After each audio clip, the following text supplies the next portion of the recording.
Hello and welcome to This Week, Those Books. I'm Rashmi Roshan Lal, and this week I'm going to start by wishing you good health. Health is a key concern globally, and this week we're going to be feeling the pulse of a sickening world in company with a real doctor.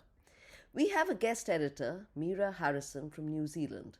She is a medical doctor who uses fiction to examine the issues she deals with every day: disease, its effects on mind and body, and the caregivers who confront it. So, this week's big story is the world's health. 1 month on, Donald Trump's second term as US president is having a debilitating effect on global health and wellness, and not just the rise in doom scrolling. The US, the world's largest single aid donor, has pulled funding from key programs across Africa and South and Central Asia. On January 20, the Trump administration announced a 90-day freeze on money distributed by the US Agency for International Development, or USAID. The US also announced that it would leave the World Health Organization, or WHO. That's significant considering the US is the WHO's largest state donor, and the loss of USAID funding for PEPFAR, which is used for HIV-related prevention, testing, and treatment, will hit African countries particularly hard.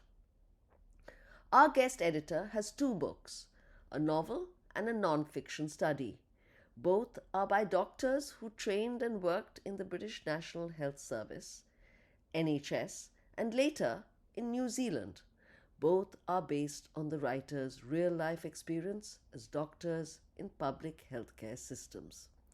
So the first book is One in Three by Meera Harrison. This is a coming-of-age story of a guy from an ordinary background who crosses social classes to become a doctor. The novel shows how James struggles through his first year in the NHS. Meera says her intention was to show how doctors cope with long hours in underfunded health systems, unprepared to deal with constant suffering and death. She also wanted to illustrate the sexism and bullying experienced by female surgeons, as well as to challenge the stereotypes around female sex workers. Meera's debut novel, it was nominated in December to represent Dunedin, the New Zealand UNESCO City of Literature, in the United Nations campaign to promote its Sustainable Development Goals. The second book is Divided: Racism, Medicine, and Why We Need to Decolonize Healthcare. It's by Annabelle Sobemimo. The writer makes clear at the outset that at no point in her medical training did anyone mention how colonialism and racism would affect her decisions as a doctor.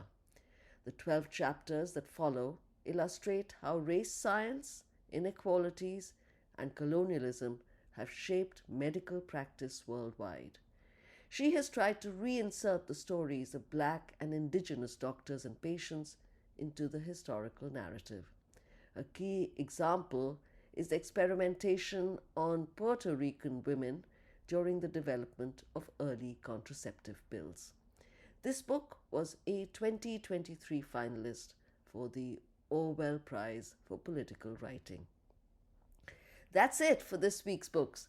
I hope you find us useful, thoughtful, and a conversation starter. It's a small operation here at TWTB, and support from readers like you helps keep us going. Remember, we exist to provide context to the news, and now we are proud to serve nearly 11,000 followers in 120 countries on the Substack app. Please consider supporting us by upgrading your subscription so that we can keep this news literacy project freely accessible and carry on doing what we love. If you can't pay for whatever reason, however, just email This Week Those Books at substack.com and we'll give you full access, including to the archives, no questions asked. That's it. Thanks for listening. Until the next time, bye-bye.